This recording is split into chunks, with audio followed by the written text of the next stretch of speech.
Hello and welcome to the third episode of the Allaround Access podcast, where we're catching up with some of the best gymnasts in Britain. I'm delighted once again to be joined by tumbling sensation Dom. Dom, how are you doing? All good this morning, Liv. Looking forward to the podcast today. Good to hear. So last podcast, if you haven't caught up yet, it was with Kelly Sim and Laura Gallagher. And it was a really interesting piece. It had loads of great stuff to say. So if you haven't caught up with it, I think it's worth a listen, isn't it, Dom? Definitely. It was so interesting to hear from the girls, and we're wishing them all the best on their journeys through to Tokyo, hopefully this year. It was brilliant. And we have another couple of brilliant guests joining us today.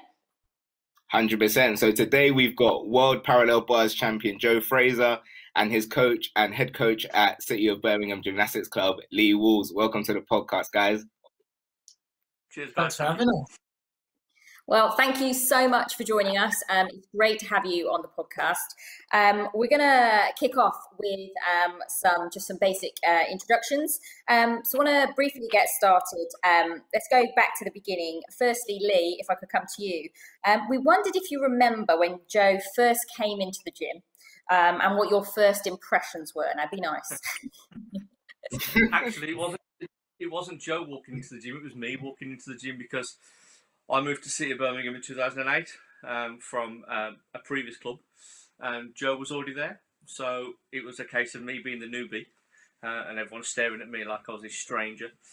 And Joe's heard this many times. I wasn't overly impressed, if I'm honest, from my first impressions of this scrawny little kid trying to do gymnastics.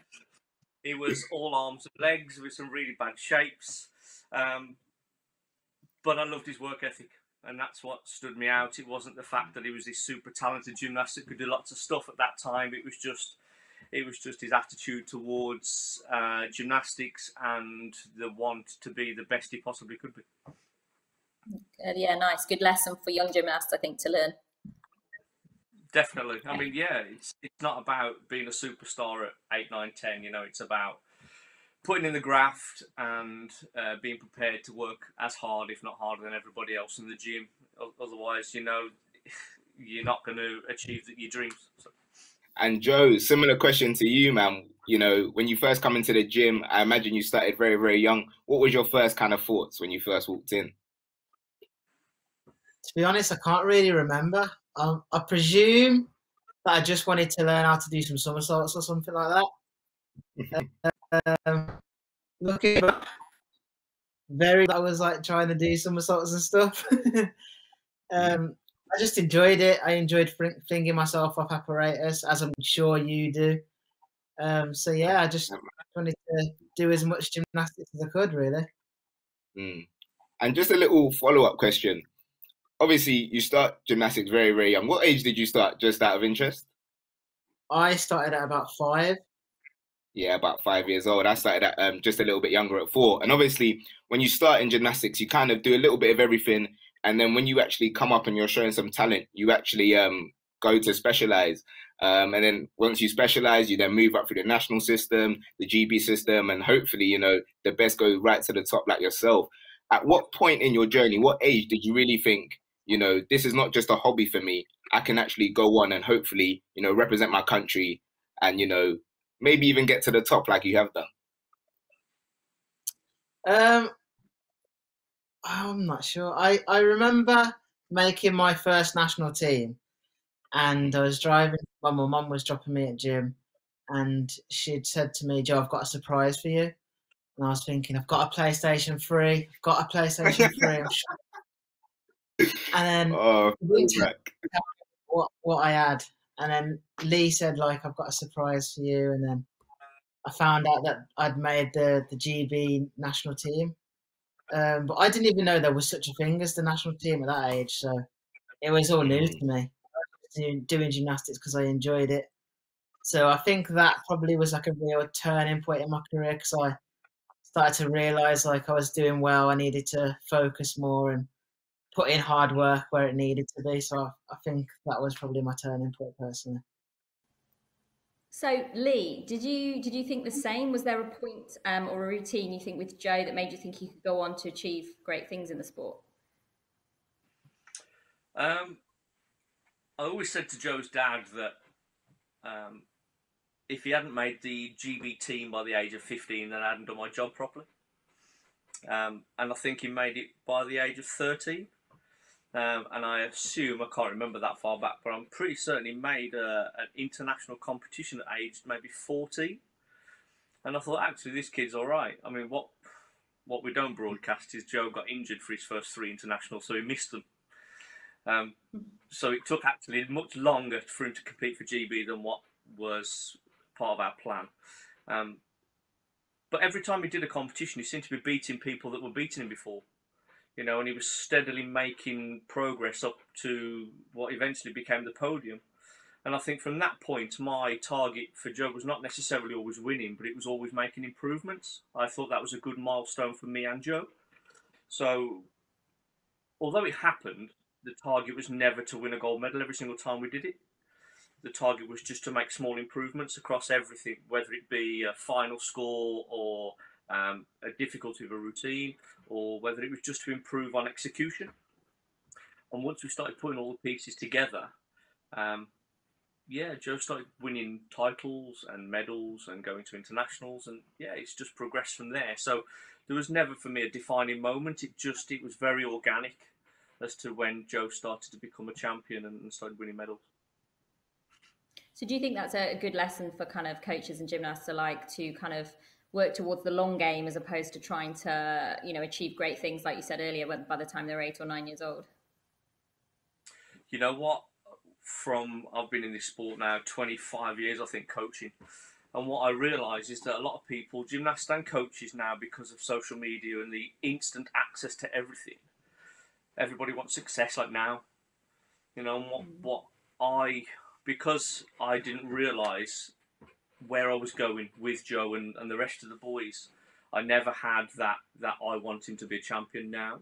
So I think any advice that I would give to any coach was that you might be coaching an 8-year-old, but you want them to be a champion when they're 18, 19, 20 and map that road out. And just because they're entering the British Championships at under 12 doesn't necessarily mean that they have to win.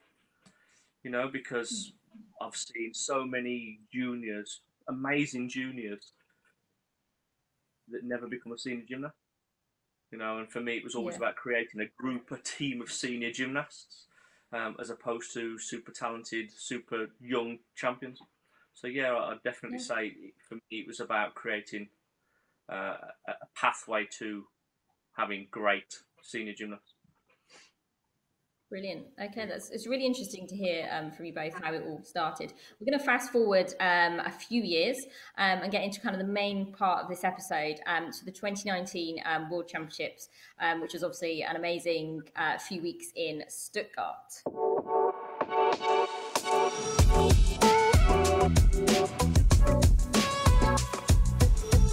So I want to really, really talk about, obviously, the targets for the competition, but also the preparation. So first to Joe, how long was the training camp, and how does a training camp kind of progress from when you come into the gym to, when you're hopefully going to be flying out to Stuttgart to put in some amazing performances? How does that sort of process go?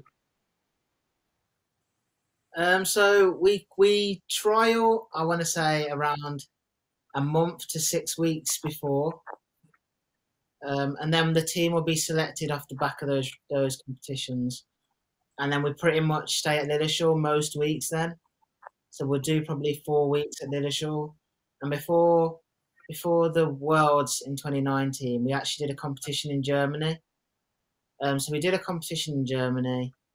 Then we did a training camp in Germany.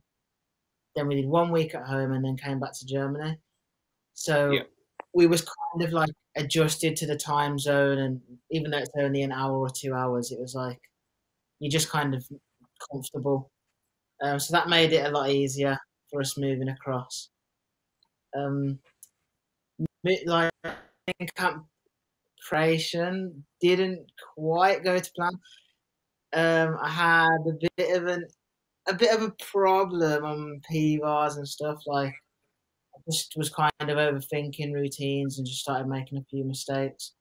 But then kind of once I'd spoken to Lee and the national coaches, I just kind of felt a lot more comfortable within myself and within the team to like just perform the routines same way I'd been training them previously. So that really settled me down, and then we just kind of took one routine at a time.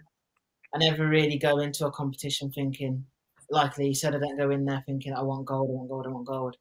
I think about one skill at a time, one routine at a time, because off the back of that, the medals and the success comes off that. So that's the way I try and look at routines and preparations. Really. 100%, man. And that's a great mindset to have. I really, really do agree with that mindset. I think it's a really solid mindset to have. You said there was ups and downs in the camp. You know, it's funny. You said you had problems on the P-bars and then you ended up, you know, taking the title. How did you kind of cope with the downs? Obviously, you spoke to lead the national coaches. Are there any other sort of techniques that you use to kind of stay, you know, steady during the training camp? Is there anything that you do in like your downtime to really just relieve the stress or anything like that? So I like to rewatch routines that would have gone well, just to kind of let myself know that I can do it. I've done it before. I know I can do it. I also like to shut off from gymnastics and play FIFA maybe with some other lads. You know, like to tell myself I'm best at FIFA, but I'm not convinced. Hopefully, Courtney and Gianni don't watch it. No, yeah. So I like to just kind of shut off. But if I want to know and believe that I can do it, I might watch a routine back. Have it in my head. 100%. It's good to know that you're a FIFA man. I'm also a big FIFA man, so we'll have to have a game sometimes. We're the real champions, man. FIFA man. And then on to you, you know, Lee, as a coach, when, you know, Joe is down or any of, you know, the guys that have been selected for those big competitions are down, what is sort of your first reaction as a coach? Does it go person by person, or is there always a technique that you kind of use to like raise their spirits? Depends who he is. I treat every gymnast very differently. They've all got their own quirks and their own personalities, and some like me to be quite firm with them. Some like me to mother them. Some like me to overanalyze their performance. So it just depends which gymnast. Because I've been coaching them for such a long time, I know exactly how to react and to push their buttons, and I think is the right phrase. You know, one gymnast might like me to talk about every tenth that they're losing and how they can make that better. One gymnast might just want me to tell him that he's the best thing in the world and he can do it. And one person might want me to tell them that it's all going to be okay and just to trust their gymnastics. So for me, I haven't really got any techniques. It's just about knowing the kids. Yeah, 100%. Yeah, knowing your gymnastics is so important. And I think just the last one from me, you're sort of going into that training block, especially for trial. Would you instill that mentality of start as you mean to go on, or it doesn't matter how you start, it matters how you finish? Well, we work generally between an 8-week and a 12-week training block. So before any competition, whether that be a British or a Worlds, and for me, it's about, we always start, I don't care how they look. We always go through a phase where they just have to get down and dirty with gymnastics, you know, and put the effort in. It might look really ugly, but it's just about getting through, whether that be a combination, whether it just be a single skill or a half routine or a full routine. You just have to get it done. And we could do that for maybe 4 weeks. You know, I don't care that it doesn't look pretty. I'm not here to win medals in preparation. But once we reach the important parts, so like the 7-week and 8-week part of the plan, it's about every day that you step foot in that gym, every time you put your hand up, it's about being the best you can be. Because I think once you can do the routine and you can feel the gymnastics, and it's about being the best you can be on that apparatus, and that might mean focusing from your toes to your fingers to the way you look, the way you hold your head. You know, so your point, for me, in the preparation, we look at both. You know, it's about, it doesn't matter how you start, but it's also towards the end of the plan, it's about starting as you mean to go on. 100%. Thanks so much, Lee. And Joe, thanks for the insight as well, man. Cheers, guys. No problem. No. Yeah, so if we head kind of to the World Championships now, we've got there's loads of different countries around. There's lots of things to take inspiration from. Lee, from your side of point of view, do you kind of take notice of the other countries? Is there kind of tactics to the routine when you get there from the qualification to the final? How does that work? You can't not help but look at the other countries, because I'm a massive gymnastics geek, you know, and you look at all this amazing gymnastics and you're just in awe of everybody, you know, the good ones, the bad ones, when they fall in the training hall. You never see it on the competition arena, but there's some spectacular falls in the training gym, you know, and so you're always looking. But in terms of the routines, it's about, like I said before, it's about delivering the best routine you can. Because generally, when you're at a major championships, the first day is a qualification. So it's a qualification for the team final, the all-around final, the apparatus final. So for the first day, you have to be on it. You have to be the best you can be on that day. So you deliver as good a routine as you can. Then the next day comes and it's the team final. So now you're fighting for medals. So you have to deliver the same routines again. And then after that, it's the all-around final where you're competing for yourself. So you have to be as good, you know, for yourself. And then if you're lucky and you get to the apparatus finals, then it's about, you know, being successful for yourself as well. So you have to be on it every single time you put your hand up. You have to deliver the best routine you possibly can. And I think if you look at the parallel bars where Joe was very successful in Stuttgart, he did that. He did that every time. I think there was like 1/10 or 2/10 between 4 routines, and I think that was fantastic. Yeah, and I think something as well, obviously you've talked about the P-bars routine, but something gets a little bit lost is Joe had actually finished 8th in the all-around final a few days earlier. Lee, had you targeted the all-around beforehand as part of your plan? Well, we knew that Joe could do the all-around, but we never anticipated finishing as high up as what he did. And going back to the competition that Joe mentioned earlier, we tried a new element on parallel bars. First one in the world. We were hoping to get it named as the Fraser. So we went to Germany and we submitted it to the judges so they knew our intention, and we competed it. But 2 weeks before the gold medal, we scored 15 in the final, I think. In Germany, he scored 9 point something. So we had an absolute nightmare. So the reason that he said he had some ups and downs is it absolutely went as wrong as it could ever go. All right, but he competed the new skill, which was great. But when we got to the World Championships, we'd always decided that if he was going to compete it to get it named as the Fraser, then we were going to do it in the all-around, because that was for us the least important competition. So the qualification of the team final were obviously Olympic qualifications and then medals. And if we was lucky enough to make the parallel bars final, then we were fighting for, if you're in the final, you can win a medal. But the all-around, we didn't generally see us being up there. So we thought, yeah, we'll compete it then. As it happens, another gymnast competed at the same time as Joe, and he got the name, so we decided not to compete it. But we'd had a couple of falls on high bar in the team qualification and the team final, I think. So it was almost like we had something to prove when he got to the all-around.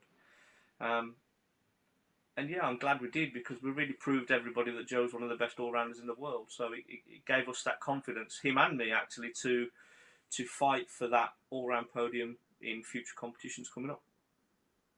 Yeah, definitely. Dom, do you want to check in with Joe now? Let's head to the actual parallel bars final day. Let's go to there.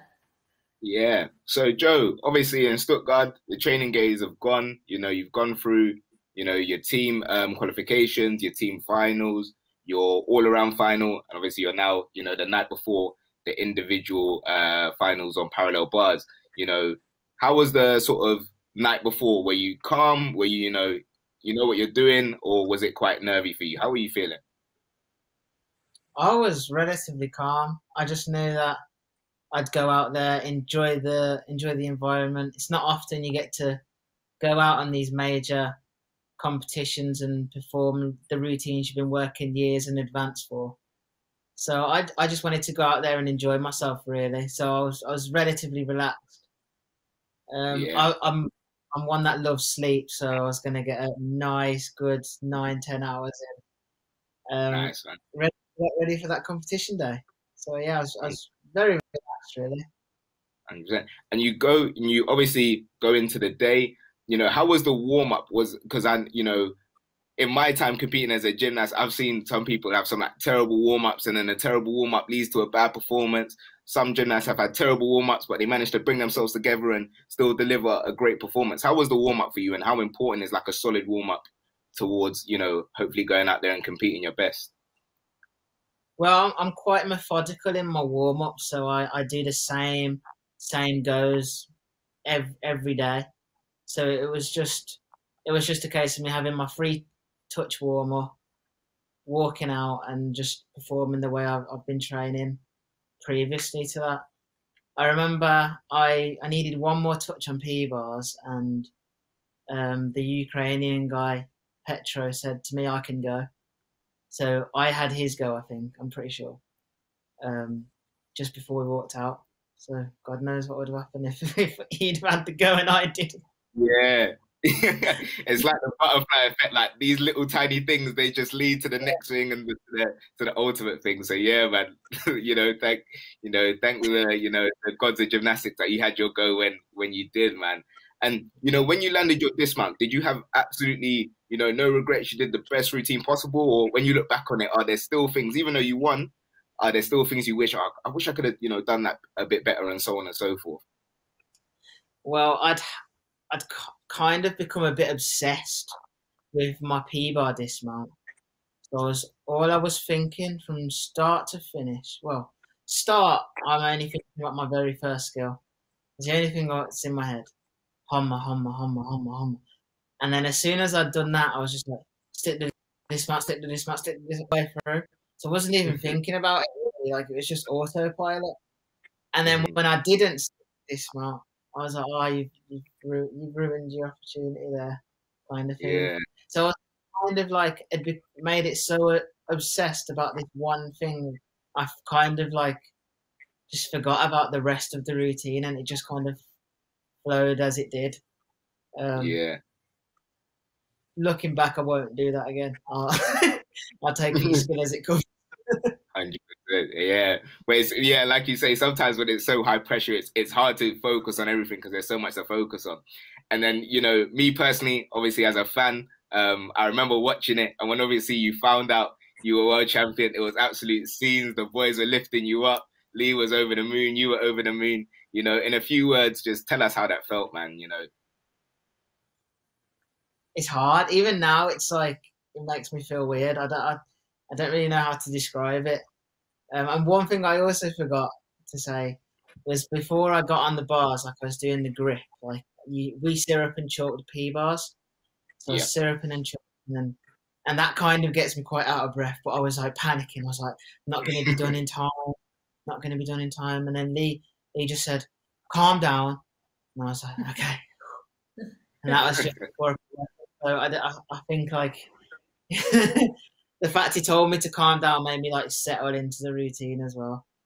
But obviously once we'd found out that we'd become the world champion, it was kind of like it made us feel unbelievable really. It's like all that hard work that we'd put in for the last 11 years together had kind of come together at one moment.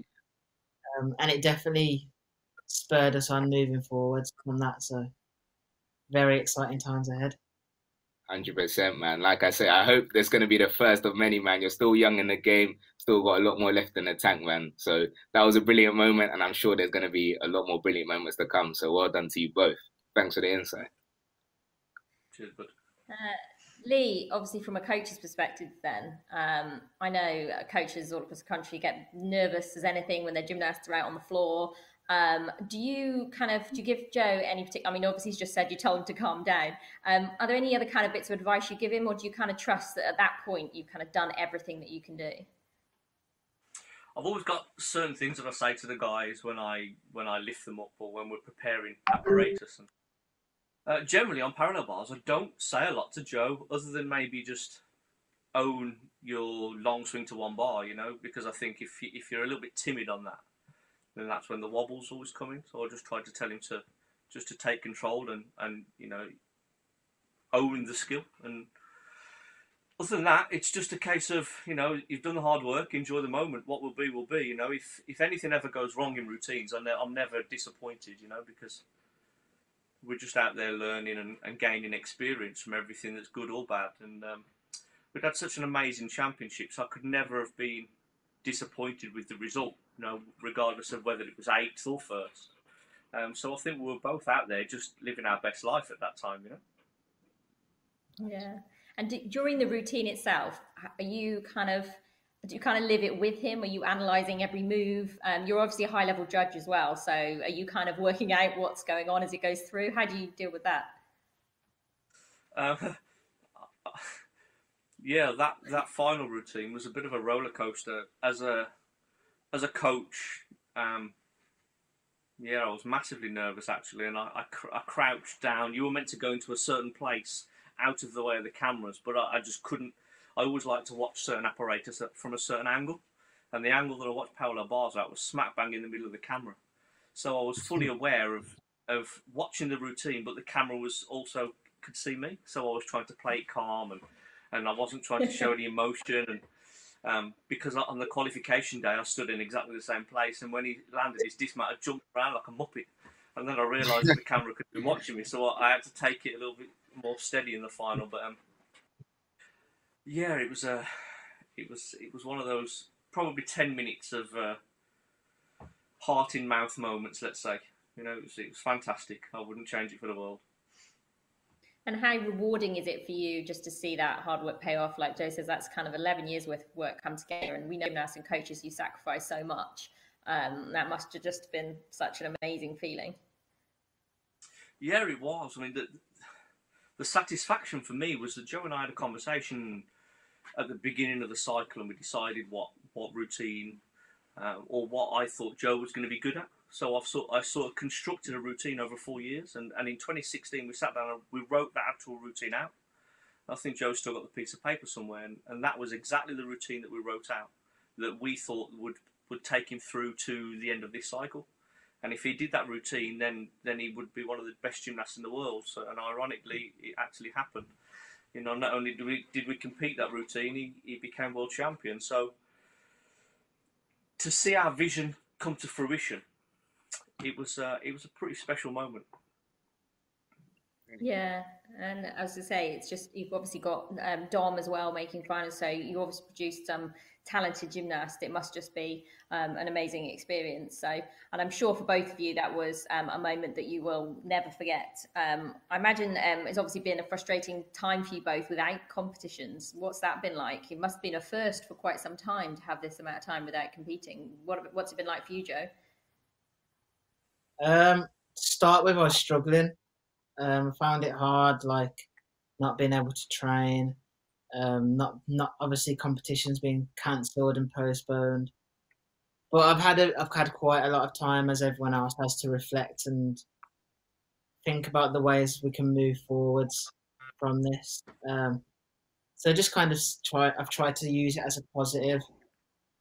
Try and get some new elements in routines to get those marginal gains that eventually could make a big difference in worlds and the Olympic finals. So, like I said, I've just tried to remain focused. Focused. I've got a countdown on my wall of how long the Olympic Games is. So, I still see it every day as a dream of mine. So. And Lee, you obviously just talked about saying it took 4 years, which is amazing. Obviously people just see a routine out 30 seconds on and they think it's just come from nowhere. It's obviously a huge plan in the making with the Olympics being postponed, and obviously you come off the back of the World Championships. How did you kind of work out that plan and make sure you adjusted it with the year that's just gone by? Well, if I'm honest, we just winged it for a while. Because we never saw the end of COVID. We never knew where we were going to go. And back in 2020, February 2020, we were ready. We were ready for the Olympics. We were as good as we're going to be. And then obviously COVID hit, and then we were isolated, and everyone was in quarantine. So I didn't really have a plan, and I haven't had a plan until probably around September last year. So for the first, well, you and I are in the same boat, Liv. We both had little babies. So when it came to COVID and isolation, it was all about being a new parent and just enjoying this little baby, you know, which I probably wouldn't have had the time to do if the Olympics was last year. But once we were back at work, it was I was really quite cautious with the guys, all of the guys, just making sure they were fit and they weren't rushing anything, because the last thing I wanted them to do was then get injured because their bodies weren't ready for the workload that we were trying to enforce on them. So it probably took until around September before I was really happy with where the guys were at. And from that moment, then we started to say, okay, look, the Olympics is going to happen. You know, we were always never in doubt. Even before 2020 was cancelled, we were all very much about it's going to happen. And that's the way that our training happened. You know, we'd walk in the gym every day with the mindset that we are going to the Olympics, or we're going to trial for the Olympics. We need to train like we're going to the Olympics. And yeah, September to December, we were just getting skills and combinations and looking at how we can make those, like Joe said, marginal gains. And then from December, we've just been preparing ready for the trial, for the Olympic trials. So that was the plan. You know, once we knew that the Olympics was going ahead and we knew the dates of the trials, then I can work backwards. I always have done. So the end goal of the competitions, and then I work backwards across the year for my plan. So I knew exactly when we needed to start preparing, and the time before that I knew that we got for new skills and skill development. And then before that, it was just about coming in the gym and getting ready for gymnastics again. Yeah. Well, thanks. Yeah, like you say, it's been an interesting year for you, but I suppose, like you say, it's a time to spend with your little boy, who I believe is going to be 1 soon. Am I right? 2 days, yeah. 2 days. I knew. I said before we came on, I said, I'm sure it's in 2 days' time. I hope he has a lovely birthday. And thank you. Like I say, it's a great insight from a coach's perspective. Dom, do you have a few more questions for Joe before we wrap up? Yeah, definitely. Like Joe, for yourself, you know, I'm sure you and Lee, you know, share that same mindset of, you know, you always value, you know, the performances over the medals and so on and so forth. But do you ever allow your mind to just drift and imagine what it might be like to, you know, win an Olympic medal? You know, do you ever just fantasize about what it might be like, or is it always performance and then hopefully the medal will come after that? What's the mindset like? I mean, as a kid, I've obviously dreamt of being an Olympic champion, Olympic medalist. But as I've got older, I've tried to, just like Lee said, focus on each routine as it comes, skill by skill, and then the results will come off the back of that. Obviously, I've dreamt numerous times about the Olympic Games and had multiple conversations with people that have been, and you know, the atmosphere that is at an Olympic Games. So I feel like I do want to go, and I do want to perform at my best. So I feel like I'm doing, and we're doing everything we can to make sure that happens. 100%. And just a couple more, like, you know, I was compete in that arena last year in Tokyo. Have you thought about what it might be like to potentially do a competition behind closed doors completely, and it just be, you know, your coaches, the gymnasts, the judges, you know, and you and the operators? Have you thought about that? And, you know, what's your feelings on that potentially maybe happening? Honestly, I train in a gym with myself, Dom, Lee, Joe Cameron regularly, and Josh Nathan, and we train every day, just us lot. So I'm very used to creating an environment that feels like a competition with the 5-6 of us, and it's an amazing environment. Honestly, like, lots of competitions don't have the environment we create on a day-to-day basis. So yeah, I feel like we can. I know we can create an environment.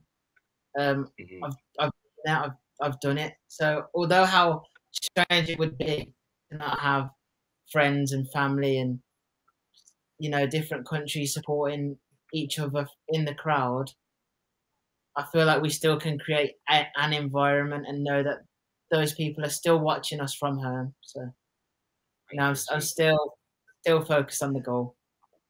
And just the last question, you know, for you, Joe. you know, a decade goes, however long you compete, we hope it's for a long time, and, you know, you have many successes. What do you want your legacy to be in gymnastics? You know, when people say Joe Fraser, what do you want people to say? Wow. That is a question, isn't it?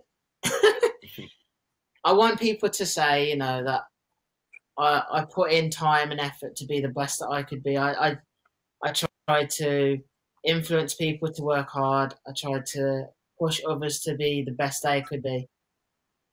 And I want people to think, like, remember me in the sport for making a difference. So whether that means I open my own gym club or what in the future, I think I'll always be involved in gymnastics one way or another. So. And, you know, last to you, Lee, as well, you know, obviously, you know, I think you're one of the greatest coaches in the world. You know, obviously you're coach the world champion. I'm not just saying that because you're on the show. I honestly do. What do you want your kind of lasting legacy to be, you know, maybe once you retire as a coach? I've always had the mindset that I want to inspire coaches. I want to educate coaches, and I want to prove that anybody can do it. You know, it's not, I'm not a unicorn. You know, I'm just a guy that had a vision, and I was prepared to get down and dirty and get my knees sore when I was coaching juniors, and first in the gym, last in the gym, and lead by example. You know, and I think if I can walk in the gym and I inspire a coach, whether that be a men's, women's, tumbling, whatever sort of coach, then that's my sort of vision and my legacy. I want to be known as someone that inspired other coaches to be great. 100%. Thank you so much for the answer, Lee. Joe as well, thank you so much for the answers, and thank you for the insight, guys. Cheers. Yeah, thank you so much. Thank you so much for joining us today. It's been great to look back over Stuttgart and look ahead. We wish you both the best of luck with whatever happens in the next few months with everything. And yeah, so thanks so much for joining us, and good luck with everything. Cheers, guys. Thank you. Well, it was a really good insight, wasn't that, Dom? I just really liked it. It was lovely to talk to a gymnast and a coach and get the different perspectives, because you can see they both put so much passion and effort into everything. And obviously it's nerve-wracking, but from two different sides. So yeah, just really interesting, wasn't it? Yeah, 100%. I feel like a lot of the time, you know, when it's between a coach and a gymnast, it's very, very professional, you know. The coach and the gymnast, they work in the gym and that's it. So, you know, I'm pretty sure that might have been the first time they've sat down together, you know, and I'm glad we facilitated that conversation, you know, and they really kind of understood what it's like, you know, for Lee to coach Joe, and obviously Joe to be competing under Lee. So I think that was really, really interesting, and I hope everybody watching really, really enjoyed it. Yeah, we'll be back soon with more guests. So we hope you enjoyed this episode. Don't forget, if you've got any questions for our guests, remember to email them into podcast@british-gymnastics.org, and we'll see you next time. Thank you so much, guys. Take care and see you soon.